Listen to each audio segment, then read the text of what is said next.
You were always too small for the life I'm building. I think you always knew that, Lydia, even before I did." Those were the words Colton Vare, the 41-year-old husband of Lydia Soane Vare, spoke in the hallway outside her mother's hospital room 20 minutes after the doctors told them Eleanor Soane would not survive the week. He said it quietly, the way people say things they have been storing for a long time.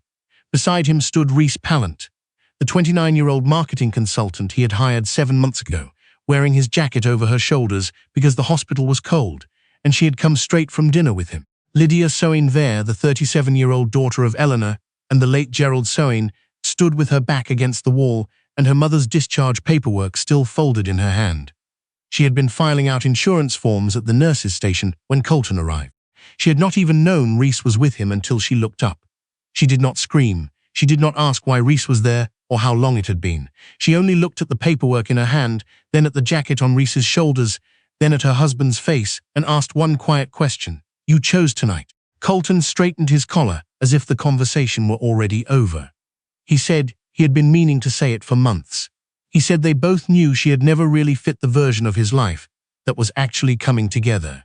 He said she could keep the condo through the transition. Then he walked Reese to the elevator, and the doors closed, and Lydia was alone in the hospital corridor with the hum of fluorescent lights and the sound of her mother's monitor through the wall. What Colton did not know, what he had never once cared enough to find out, was that the woman he had just dismissed in a hospital hallway was the silent majority shareholder of Carvalon Group, the privately held hospitality and real estate company that owned 42 properties across 11 states, including the boutique hotel chain that had recently signed Colton's architecture firm to a 4-year renovation contract worth just under $18 million. Lydia had inherited her father's stake at 23. She had spent the years since protecting it the way Gerald had taught her, quietly, through a holding structure called Soane Partners LLC, with her name appearing nowhere public and her title listed on internal documents only as advisory director.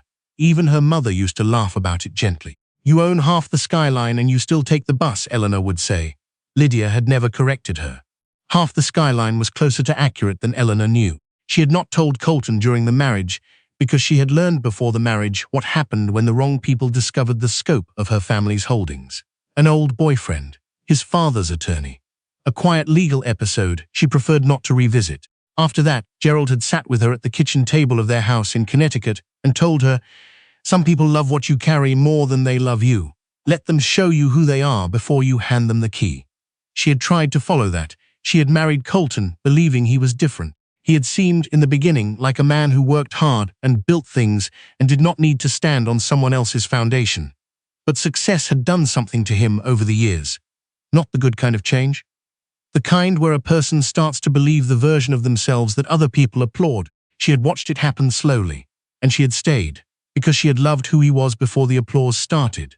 That was the part of betrayal no one warned you about, that it did not only hurt because of who someone became, it hurt because the person they used to be still lived somewhere inside your memory, and you kept grieving them even after you knew they were gone. Magnus Toll, the 58-year-old lead attorney of Soane Partners LLC, and the man who had handled her father's trust since before Lydia was born, was in the hospital waiting room when she came back down the corridor.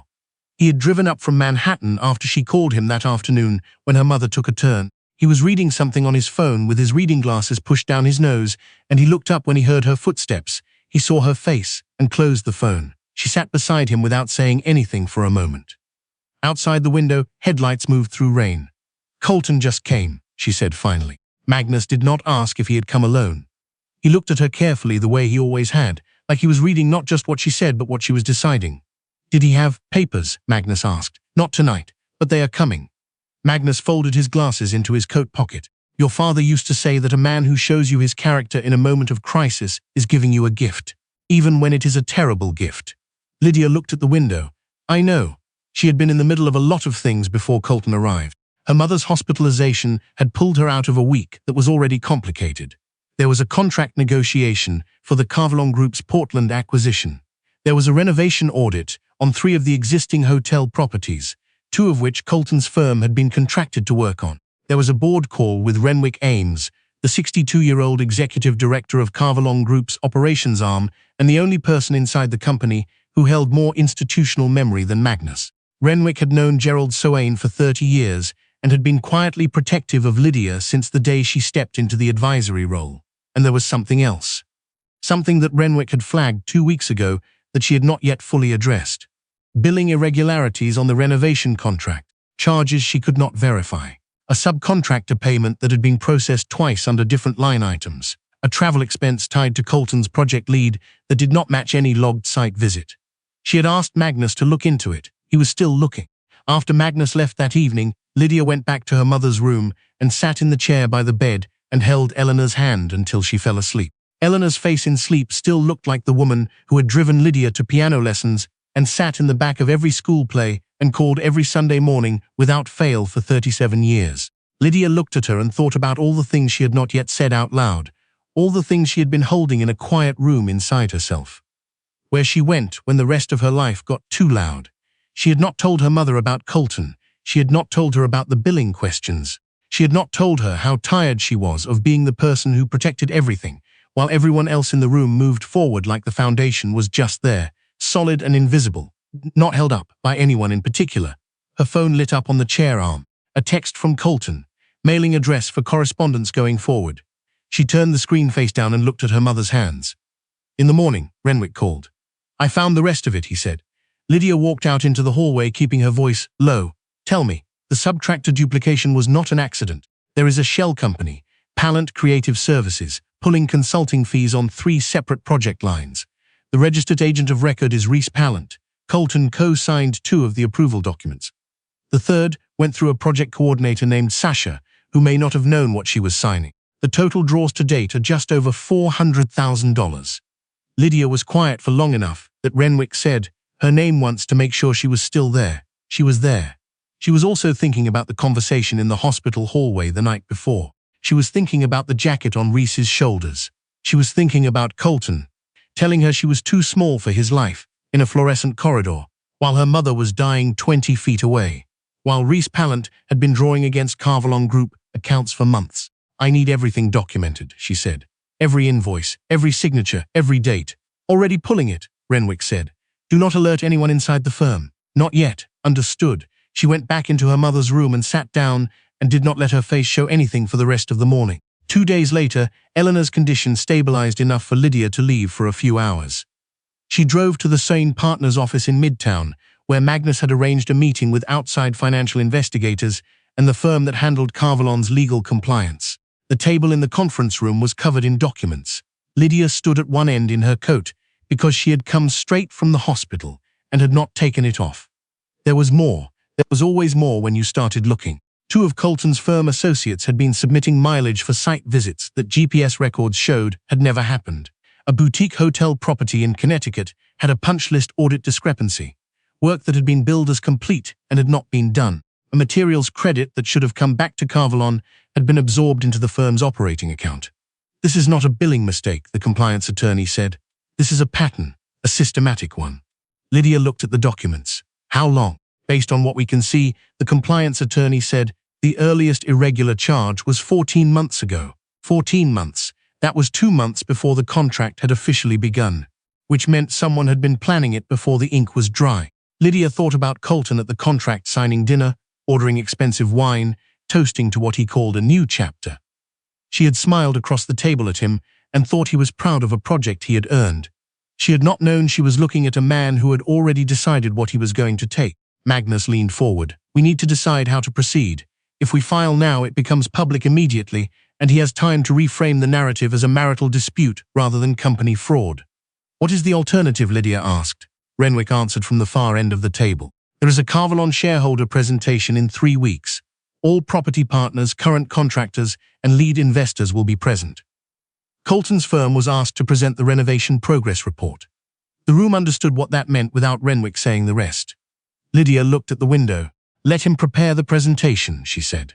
Magnus studied her face. She looked back at him. "My father did not build this company to be looted by someone who thought I would not notice. Let him stand in front of the people he misled. That is where the evidence belongs." No one in the room disagreed. The next week was the hardest kind of waiting. Lydia returned to the hospital each morning. Eleanor had good days and difficult days, which was, the doctors told her, the shape of this kind of illness. On the better mornings, Eleanor would be awake when Lydia arrived, and they would drink bad hospital coffee and talk about small things. The garden at the Connecticut house, a book Eleanor had been reading. A cousin's new baby. On one of those mornings, Eleanor looked at her for a long moment and said, "Where is Colton?" Lydia kept her face still. "He has been busy with work." Eleanor watched her. "He does not call the nurse's station anymore." "No." Eleanor was quiet for a moment. Then she said, "I always thought you were too patient with him." Lydia looked at her mother's hands on the blanket. "I thought patience was a form of love." "It is," Eleanor said. "But it is not the only form, and it should not be the only one doing any work in a room." Lydia did not answer, but she held that sentence somewhere inside her for the rest of the day, and it helped. Colton filed the divorce papers 10 days before the shareholder presentation. His attorney sent them to Magnus, which told Lydia he had finally started doing the research he had never done before the wedding. He was starting to suspect something, or someone had told him something. She did not know which, but she could see the timing. The papers arrived with a covering letter that called the marriage irretrievably broken. It used language about irreconcilable differences and separate paths. It did not mention Reese Pallant by name. It was a very clean document. It was the document of someone who wanted the exit to look dignified. Magnus placed the papers on his desk and looked at them for a long moment. "He thinks he can dissolve the marriage before the presentation and reframe any investigation as a disgruntled ex-wife with access to company finances," Magnus said. Lydia picked up the papers and read the first page. Then she set them down. "He still does not know what I hold," she said. "He may be starting to wonder." "Then let him wonder," she said, "for 3 more weeks." During those 3 weeks, she kept her name off everything that moved publicly. She answered Colton's attorney's communications through Magnus. She did not attend social events. She did not post on any platform. She went to the hospital, to the Sohn office, back to the hospital. She became, to anyone watching from the outside, exactly what Colton had always described her as: a quiet woman managing a private grief. Nothing else.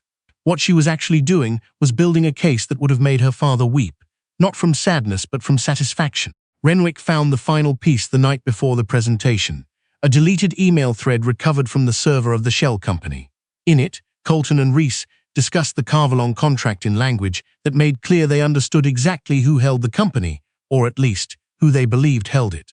At one point, Colton had written, "Lydia's family trust is administered by an old man with reading glasses. They will not move fast enough." Renwick sent her the thread at 11 at night. Lydia read it sitting at her mother's kitchen table in the Connecticut house. The one she had grown up in, the one her father had bought when he was still building what would become Carvalon. The furniture was old and worn, in the way that only happens when people actually live in something for decades. The reading lamp on the side table had been there longer than she could remember. She read the sentence about the old man with reading glasses twice. Then she set the phone down. Magnus was the best contract attorney in 3 states and had been protecting this family since before Colton Vare was an architecture school thesis. Colton had dismissed him as furniture. She called Magnus. He answered on the second ring because he always did. "We have it," she said. "I know." Renwick copied me. "Is everything in place for tomorrow?" "Yes. The board has been briefed. Outside counsel has reviewed and cleared every document for the presentation. Carvalon's compliance committee has approved the disclosure. It runs first, before the renovation progress report, with full documentation on screen. And Colton's firm has confirmed they are presenting. His project lead confirmed this morning," Magnus said. "They are expecting a stand contractor review." Lydia looked at the lamp on the side table. "My father used to say a company is only as good as what it refuses to protect," she said. Magnus was quiet for a moment. "I remember. Then we do this right." In the morning, she dressed carefully, not dramatically, nothing designed for cameras or entrances. Her mother's watch on her left wrist, the one Eleanor had worn to every Carvalon board meeting until her health made travel difficult. Simple black dress, low heels. She looked, as she had always looked, like someone who was there to do work. She drove herself to the Carvalon Group's Midtown offices. She took the elevator to the executive floor. She passed the framed photographs of the earliest properties, the first boutique hotel in Vermont. The Connecticut her father had purchased and rebuilt from a derelict manor, the downtown Chicago property that had been Carvalon's first major acquisition. Every image was someone's story kept alive. Every image was proof that her father had done what he said he would do. She stepped into the conference room 18 minutes before the presentation was scheduled to begin. Renwick was already there, along with the compliance team, the outside attorneys, and 2 board members, Harriet Coyne, the 67-year-old independent board member who had served since Gerald Soane's last year, and Bart Elwell, the 60-year-old chair of the governance committee, who was careful and slow to move, but who moved when he moved, with the full weight of the institution behind him. Renwick looked at her when she entered, then he simply nodded. The presentation room on the floor below began to fill. Lydia watched through the glass partition. Property partners arrived in groups. Investors settled into chairs. A journalist from a hospitality trade publication had been approved for the press section. Hotel managers from 6 properties had flown in, and then Colton arrived. He came in with the project lead from his firm, a man named Pierce, who carried the presentation materials, and 2 associates who looked nervous in the way that people look when they know something is important but not why. Colton was dressed well. He moved through the room the way he always did when he believed he was about to be seen favorably. Shoulders back, easy handshakes, the practiced warmth of a man who had learned that rooms responded to confidence. Reese was not with him. That was interesting. Either he had finally understood the risk of bringing her here, or someone had told him. Either way, her absence told Lydia something. She did not enter the presentation room. She stayed above, with the board members and attorneys, watching the room settle through the glass. Beside her, Harriet said quietly, "You do not have to be in the room." Lydia said, "Yes, I do." When the room was full, Lydia came down. She entered through the side door, not the main entrance. No announcement. She walked to the front, where the compliance attorney and Renwick were already positioned, and she stood between them. A few people near the front noticed immediately. One of Carvalon's senior investment partners, a woman named Theodora, who had known Gerald, looked at Lydia and straightened in her seat. That small gesture told Lydia that at least some people in this room already understood more than Colton did. Colton saw her from across the room. His expression moved through confusion, then irritation, then something that was almost calculation. He leaned toward Pierce and said something quiet. Pierce shook his head slightly. Bart Elwell stood at the front of the room and welcomed everyone. He said that before the contractor progress reports, Carvalon Group needed to address a compliance matter that had been under formal investigation for the past 3 weeks. He spoke in the measured tone of a man who had run difficult meetings before and knew that tone mattered more than volume. The first document appeared on the screen. The room went still in the way that rooms do when people understand, before they are fully told that something real is happening. The invoice for Pallant Creative Services, the consulting fee, the project line, the approval signature beside Colton's name. Pierce looked at the document and then looked at the floor. The second document, the duplicate payment. Renwick had organized everything chronologically, so the story told itself, not as an accusation but as a record. Dates, figures, signatures. The documents did not need interpretation. They only needed to be seen by people who had not seen them before. The third document, the shell company registration, Reese Pallant's name as registered agent. Colton stood up. "This has been taken out of context," he said. His voice was controlled, but his hands were not. "I would like the opportunity to speak before any claims are made about my firm." Harriet looked at him from the board section. "Mr. Vare, you will have the opportunity to respond to outside counsel's formal findings through the appropriate process. This presentation is a company disclosure, not a hearing." Colton looked at Lydia. His jaw tightened. She did not look away. The fourth section, the deleted emails, the server recovery, the thread in which Colton and Reese had discussed the contract and the trust and the old man with reading glasses. The thread in which Reese had written, "By the time anyone with actual authority figures this out, the project will be done and the money will be clean." The thread in which Colton had replied with a single word, "Exactly." The journalist in the press section leaned forward. Pierce stood up without being asked, gathered his materials, and walked to the back of the room. He did not look at Colton on the way out. That departure was the loudest thing that happened in the next 30 seconds. Bart Elwell read the formal notice on behalf of the board. Carvalon Group was terminating the renovation contract with Colton Vare's firm effective immediately, pending the outcome of a civil recovery action. All payments had been frozen. Outside counsel would contact the firm's legal representative. The board had authorized a full audit of all project charges. A second notice was being filed with the relevant professional licensing board regarding the billing conduct. A third notice was prepared regarding Pallant Creative Services, which had already been referred to the state attorney's office. Colton's face had gone the color of old paper. He turned to Lydia. "You did this," he said. It was barely above a whisper, but the room was quiet enough that it carried. Lydia looked at him for the first time since the hospital hallway. "You filed a fraud," she said, "against the company my father built. I documented it." He took a step toward her. His voice was no longer controlled.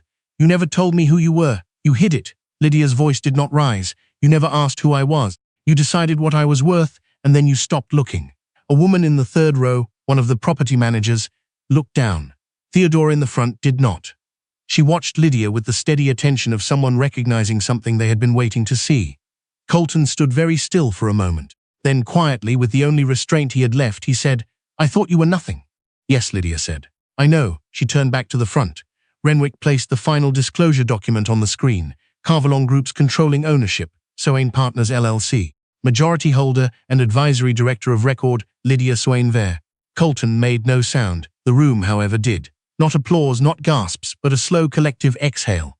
The kind that happens when people understand that what they thought was a side story was actually the whole story. Magnus, standing near the side wall, lowered his head once. Not in defeat. In something closer to what her father might have called satisfaction at a long record made right. After the meeting, in the hallway outside, one of Colton's associates came to Lydia. "I didn't know," the associate said, "about the shell company. I didn't know." Lydia looked at him for a moment. He was young and he looked genuinely frightened. She believed him. "Then cooperate with the audit," she said. "Tell them exactly what you were asked to do and when. That is what honesty costs, and that is also what it is worth." He nodded and walked away. Renwick came and stood beside her. "Your father would have done the same thing," he said. "Exactly that way. Evidence first, character second. Not because character didn't matter, but because evidence makes character impossible to dismiss." Lydia looked down the corridor toward the elevator. "He used to tell me," she said, "that power should never be the first thing someone sees when they look at you. Let them meet who you are. If they still reach for your crown after that, at least you know why." Renwick was quiet for a moment. "He was right," he said. She went back to the hospital that evening. The room was dim and her mother was sleeping. Lydia sat in the chair by the bed and held Eleanor's hand the way she had been doing all week, without waking her, without needing anything back. At some point in the night, Eleanor opened her eyes and found Lydia there. "You look different," Eleanor said. Lydia shook her head. "I'm the same." Her mother studied her in the low light. "No, you look like you stopped carrying something." Lydia looked at her mother's face, the lines in it, the familiar particular way she tilted her head when she was thinking carefully. There were things she had protected Eleanor from knowing, and she was not sure now whether that had been wise or just another way of being small in front of someone she loved. "I think I answered something today," Lydia said. "Something Dad left me." Eleanor was quiet for a moment. Then she said, "He always did say you would." In the weeks that followed, the headlines were not dramatic. They were factual and they were enough. A boutique hotel developer quietly settles fraud dispute with major hospitality firm. Architecture firm loses contract following billing irregularities. The names of Reese and the shell company appeared in the business filings. Colton's firm suspended operations pending the audit. The divorce was processed cleanly and without complication because the prenuptial agreement had been clear and Colton's attorney had finally read it. Reese Pallant's consulting licenses were reviewed by the State Board. The journalist who had been in the room wrote a longer piece about Carvalon Group's internal compliance process, using it as a case study in how private companies handled contractor fraud. It was a good piece. It mentioned Soane Partners. It mentioned Lydia by name in print for the first time in a long time. She read it at her mother's kitchen table in Connecticut, with the lamp on beside her. Eleanor was home by then, stable, moving slowly through the house she had lived in for 40 years, touching familiar objects like she was relearning them. Lydia placed the article on the table. Eleanor came to stand beside her and looked at it. "Advisory Director of Record," Eleanor read aloud. Lydia looked up. "Your father always wanted you to use the real title," Eleanor said. Lydia picked up her coffee. "I know." Eleanor sat down across from her. "You are going to start using the real title now." It was not a question. Lydia understood that. "Yes," she said. Eleanor reached across the table and covered her hand. Outside, through the kitchen window, the yard was grey and cold and entirely ordinary. The same yard where Lydia had sat as a child doing homework on the back steps while her father worked late and her mother called her in when the light went. The same grass, the same old fence. Nothing in the yard had changed. And yet the morning felt different in the way that mornings sometimes do when something that had been silently pressing against you for a long time finally gives way. Not like a victory, like the end of a held breath, like the particular kind of rest that only comes after truth. Some women spend years being smaller than they are because the wrong people are in the room. The room eventually corrects itself. It just needs someone willing to stand still long enough for it to happen.